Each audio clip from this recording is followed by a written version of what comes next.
Let's get started right away, inshallah. The first topic that I wanted to talk about is something very personal to me.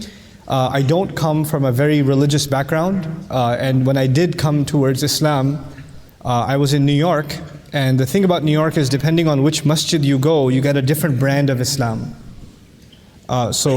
They don't just call themselves Muslim, they have another label next to them. We are this kind of Muslim, that kind of Muslim, this school of thought, that school of thought, this jama'ah, that jama'ah. There are these different names.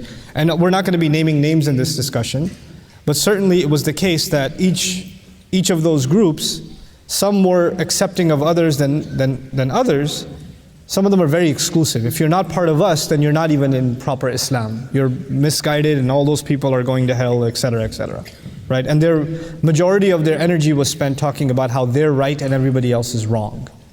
And yet other groups, their emphasis was on some completely different thing, some other piece of Islam, and they said, if you don't emphasize on this, if this is not what you're about, then how are you even Muslim? Right? So each of these groups, or each of these kinds of identities, they have their own very distinct, very strong brand of Islam. And this is not just a problem in New York City, it's actually a problem across the ummah, right? So a lot of times when I travel, I get asked what kind of Muslim I am. And all I can say is the weird kind. I don't know what else I can, I don't know what to tell you.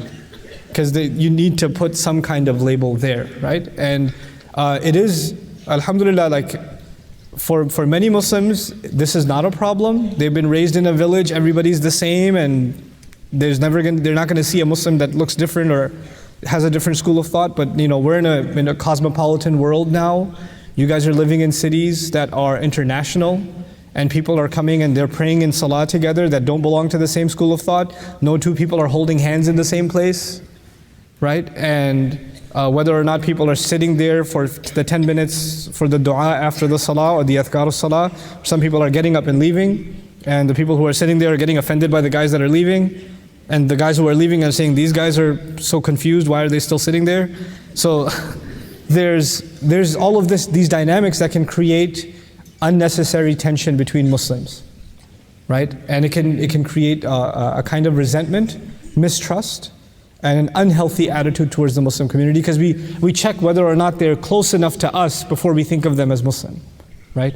And so I wanted to bring that to at least in my observation, it's been something that I've learned to let go of and not make an emphasis in my life. When people come up to me and talk to me about them being Muslim, I don't ask what kind of Muslim they are. You know, I just want to talk to them. The fact that they accept Allah and His Messenger is good enough for me. The rest is with, you know, their own journey, and inshallah they grow in it, etc. But I wanted to get you guys' thoughts too, and your experiences are different from mine. So I wanted to hear from you, you know, how you've dealt with sectarianism and where you think we can go as an ummah to get beyond it, inshallah. So just to keep the conversation a little bit more informal and on a personal level, because I think that's the vibe that you're going for. I grew up in a community.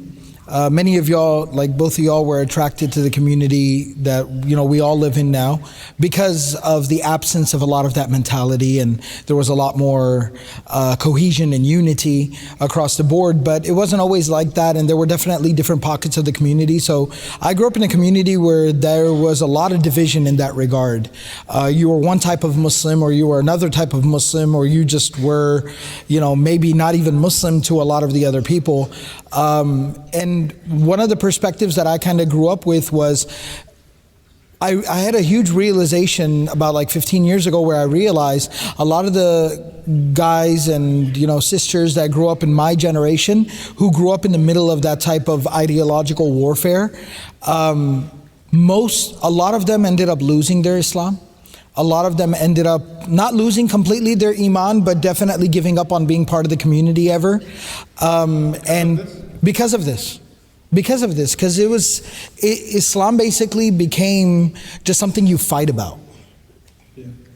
Islam was demonstrated as being something you fight about.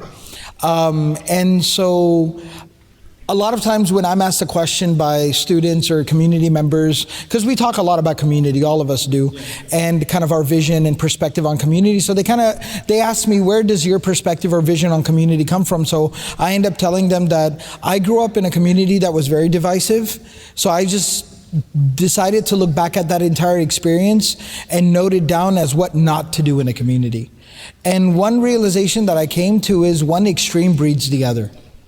And almost all of these movements and different mentalities are very reactionary to one another. They all justify their conduct, their behavior, their perspective, their rhetoric against other people.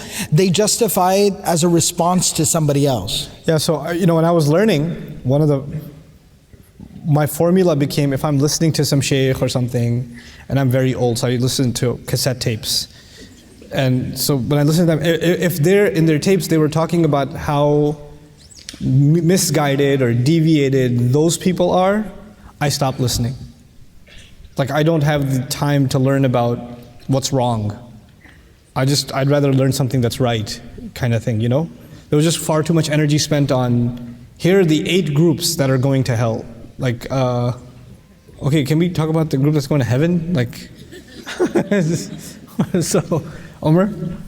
So I think that we can't be shallow about this. We have to be realistic about it. Historically speaking, most calls for pluralism in any faith tradition have actually failed miserably because they were too superficial.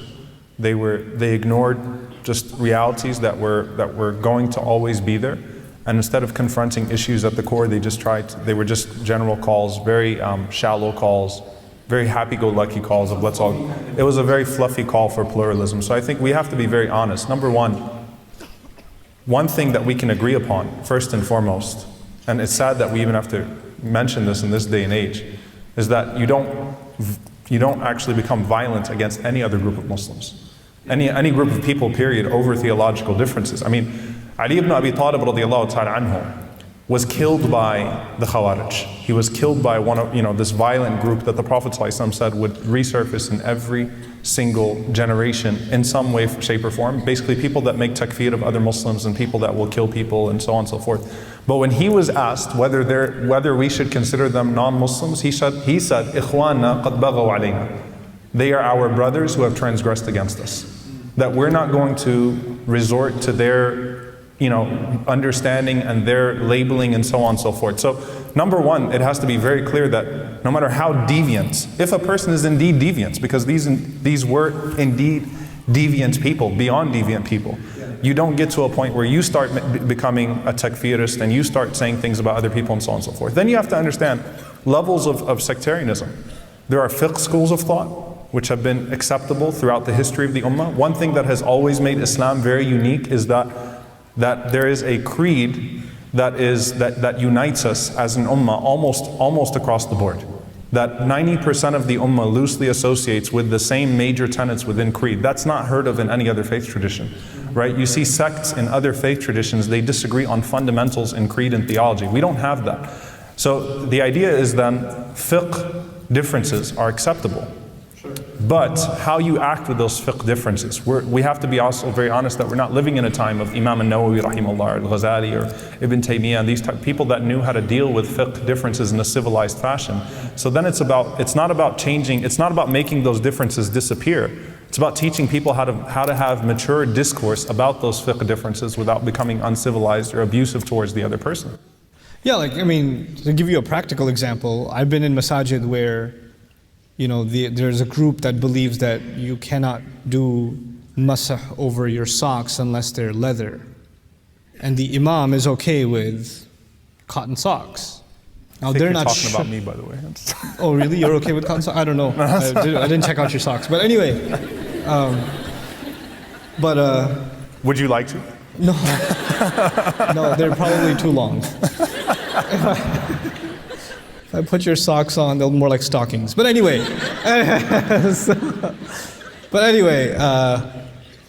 what was I saying? Yes. So they see the imam guy lead the prayer and they're like, maybe he did masah over his cotton socks. And they'll repeat their prayer. They'll just go in the back of the masjid and repeat their prayer. They wouldn't even pray behind me. They just prayed during the jama'ah. No, they prayed by mistake because they joined the second rak'ah. Yeah. So that's why they joined in. But then they find out that, oh my God, this guy, his feet are so najas right now. And then they go back and they, repeat. And that to me is pretty disturbing. That's a pretty disturbing, like, okay, it's a fiqh difference, but it's now become like division inside a masjid and about even something as basic as the acceptability of salah. So it can become pretty extreme. What do you think about that? Yeah, it's basically a lot of times there's two dynamics that present themselves, at least what I've seen. There's a lack of education, and there's an undeniable quality of knowledge and education that so many people have experienced when they begin to educate themselves and they start to learn, is that education and learning will always broaden your mind. It'll always broaden your perspective. Well, it depends. If you're learning from a cult, then no. Exactly. And so then there's a... If you're learning from Nouman. So then there's a critique in terms of the quality of the education, right? So whenever there's quality of education and somebody's putting the knowledge first and foremost and letting... So comes up the issue of information bias. If you approach knowledge with an information bias, then it's not going to have the desired result and outcome, right? So there's that one issue that... I'll tell you my thoughts on this. Like, you guys are free to critique them. From an average Muslim's perspective, I have a few observations. One, we don't have a basic education in Sharia or fiqh and things like that. These are not things that most Muslims are well acquainted with. They're just not, practically speaking. So they're going to rely on somebody who knows more than them, or they're going to Google whatever they're going to Google, right? Which means that pretty much all of us are going to have a different conclusion because we relied on virtually different sources to get our answers, right? That's the first thing. The second thing is we're not nearly as an ummah, we're not nearly on the same page on even basic things anymore as we used to be. We have too much access to information, and our minds operate very, very differently.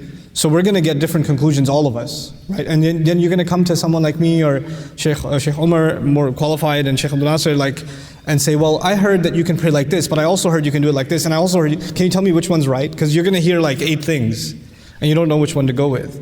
And in that scenario, I think the only practical thing to do, for me, the advice I have for myself, and I'd have for all of you, is you have to find somebody you can trust that knows more than you, in your community, online, wherever you find them.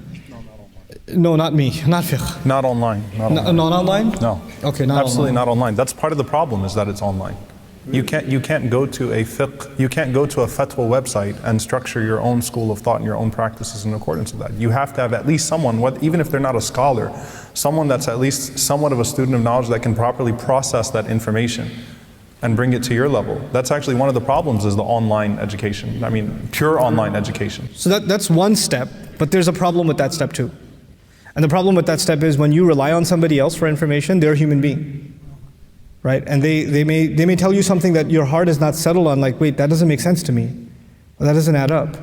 And then you feel like, well, if questioning them is the same as questioning Islam itself, that's not true.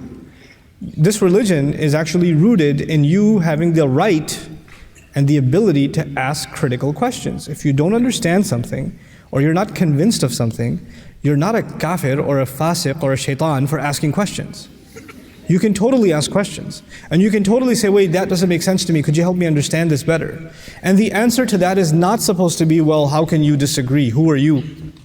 You should be ashamed of yourself. And instead of this guilt tripping, we need to create a culture, especially among our people of knowledge, that they patiently answer questions with convincing arguments, not guilt tripping. And not reminding people that, well, by the way, we're scholars and you're not. Because that's just not going to, in one generation's time, you're going to get a huge population of Muslims who want nothing to do with religiously knowledgeable people, because they'll say these people think too highly of themselves and they don't dignify us with intelligent answers. They just say, well, take it from me because I'm a sheikh, kind of thing. I don't think that's going to fly in this generation. Well, the second thing I was going to mention was that aside from just an absence of even basic education, the second factor that I feel contributes to this a lot of times is the absence or a vacuum of leadership. Good, qualified, trained leadership creates a lot of these dynamics and problems. I had a particular experience. It's going to sound very obscure or random, but with some of my teachers, we actually traveled. I studied in Pakistan, and then we traveled through parts of the country that were like very rural. Yeah. So we ended up in like the mountain regions, and we were just kind of going through there, carrying supplies and taking things. Can we cut this part of the recording later? But you went into the mountains in Pakistan.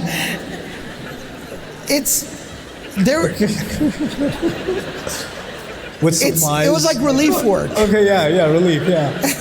So we were visiting all these like villages and rural folks, and we saw two very different cultures in different villages, different towns. There were some of them that didn't have any type of, like you just said, maybe not like some super scholar, but even just a generally qualified student of knowledge, advanced student of knowledge. They didn't have anybody, and just their understanding of Islam was very warped. There was a lot more sectarianism, a lot more division, a lot more bizarre things in their ideas. And then we came across some villages where there was like a very, moderate, humble imam who wasn't maybe the most qualified person, but had studied for a few years with some teachers. And the culture of that entire village and those people was so drastically different. They were so enlightened and open-minded. And because that person was accessible. Yeah, exactly. So there's an absence of leadership that contributes to a lot of these things. And so now a lot of general folks here, I would say, are maybe asking, well, what are we supposed to do about that? That's why it's kind of reciprocal. Leadership serves and builds a community, but communities, when they realize that they have an absence of leadership, communities need to commit themselves and their resources to training and developing leadership. And that needs to be a community initiative. That how do we develop more leaders from within our community, from within our young people? How do we pool some of our talent together to develop young leadership that can help to bridge that gap in the community? And I think that that's one of the things, is making scholarship so unapproachable, like as if it's a class of prophets, and also this idea that you can only, that either go overseas, whatever that even means anymore, and study and become an alim, or don't touch Islamic knowledge at all. Whereas many of the things that we learn in our institutions now are pretty much what the average Muslim would have known decades and centuries ago. These are things now that require you to become a sheikh, right? Or that you go through this program and that makes you into a scholar or a student of knowledge or whatever you have. These were things that the basic Muslim would know. And so the problem, the way that I think that you, at least in this situation, and I'll say this, I think our situation, when it comes to sectarianism on the fiqh level, is actually not as bad as it's been in most times. Yeah, exactly. We're actually progressive in that sense. Okay? Now when it comes to scholarship being approachable, Allah subhanahu wa ta'ala says, فَاسْأَلُوا أَهْلَ الذِّكْرِ. Ask the people of knowledge, إِن كُنْتُمْ لَا تَعْلَمُونَ, if you don't know.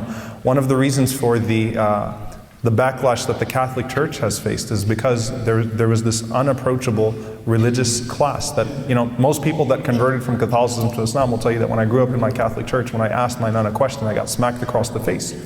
And many people had a similar upbringing within an Islamic context as well, that if they asked questions, they were reprimanded and they were chastised. What that does is it reflects an insecurity on the part of the scholar or on the part of the teacher.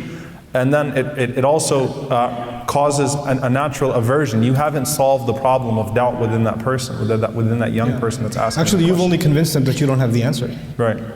That's what's happening. So you have to find that way to speak to them. And when it comes to fiqh, it's a very simple solution. مذهب العامي, or العامي وليس له مذهب. That the commoner does not have a school of thought. His school of thought is the school of thought of his sheikh, of his scholar, of the person that he goes to, the person that he responds to. But that sheikh should be approachable. That sheikh should be able to answer questions. That sheikh should not treat himself like he's infallible. If that person does not give answers to those questions, and if that person does not live a lifestyle that's also, indicative of the sunnah of the Prophet ﷺ, then that's a person that I don't need to be talking to or going to for my Islamic knowledge. If this person should represent the product that I want to arrive at as well, the state that I want to arrive at as well. And it should be a realistic, attainable state with my own daily living and so on and so forth. So it has to be a two-way street, like you said. You can't have cultish-like scholars or people that put themselves in positions of infallibility.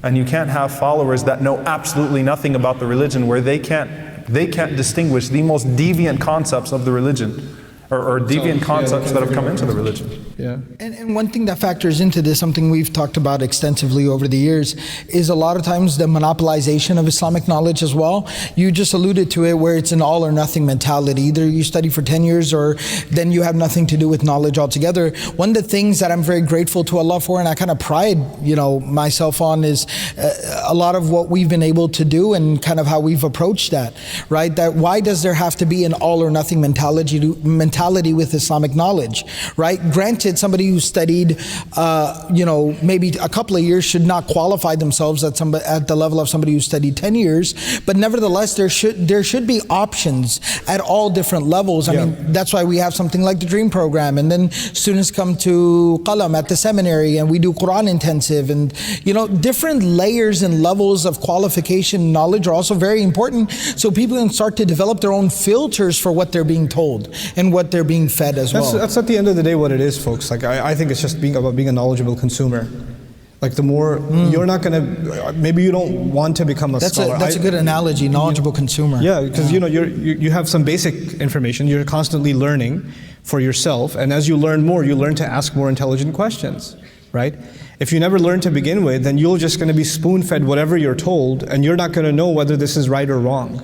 You're going to always be unsure about, or you're just going to be, a lot of times you'll just be taken for a ride and taken advantage of. There are people that teach religion and take advantage of people. And that happens in the ummah. It's collective as well, by the way.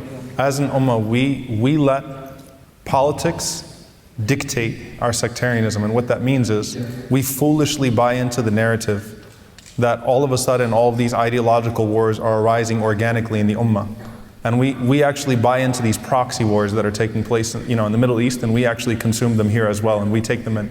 It just doesn't make sense. People, when situations are stable in countries, when people have economic and political stability, they tend to get along even if they have theological differences.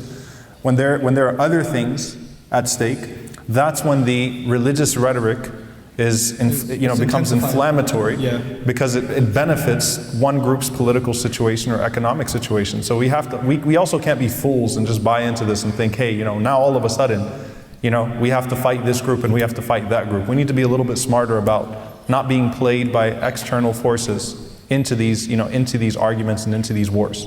I'll just say a couple of quick things and we'll move on to the next subject. I think that, at least for myself, I realized a lot of people send me emails, right? They ask me questions and they ask Bayinah questions. And a particular kind of question is, what do you think about this book? What do you think about this group? What do you think about this scholar and what they said here? And what do you think about this or that or the other, right? So you're constantly being asked to critique something out there that's being said by somebody. The problem is that is an infinite amount of stuff. So you can either spend your time commenting and criticizing what everybody else is doing and figuring out whether they're right or wrong, or you can embark on your own journey, right? Just get on your own journey, do something beneficial for yourself, stop worrying about who is so wrong and so right.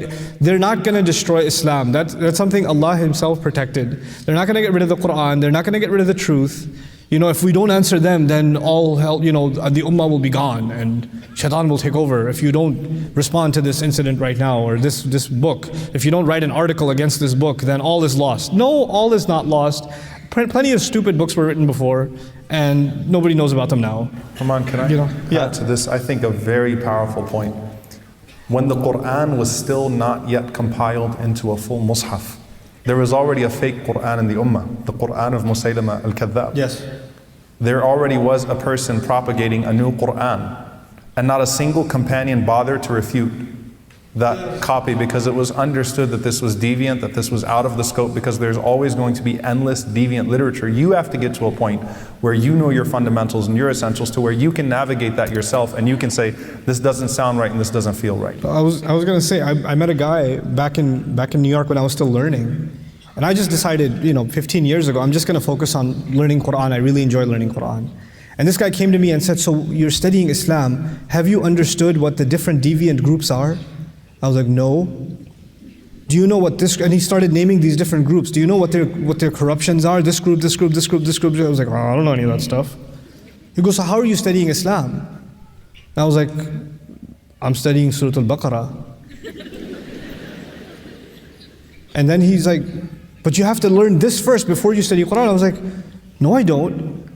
And then I got upset with him. I was like, dude, you don't even know like 3 surahs. Like even the short ones. And you got all these names and hit lists of people that you hate and they're going to hell and all this stuff. Like I have to make a decision. Am I going to learn something productive that's going to bring me closer to Allah? Or am I going to learn something that's just going to make me hate people? You know, at the end of the day. So is there a balance there? The balance is that you can't tell people to approach the text without any guidance and any mentorship as well. Sure, so yeah. it has to be, so there's a difference between just pure hate speech, go after them, hate these people, and then learn your Islam. And look, you need to start with the sources, with the fundamentals, with open-minded, balanced mentors, inshallah ta'ala, that can guide you on that path. Okay, so the second thing I wanted to talk to everybody about is everybody's familiar with what happened in Paris recently.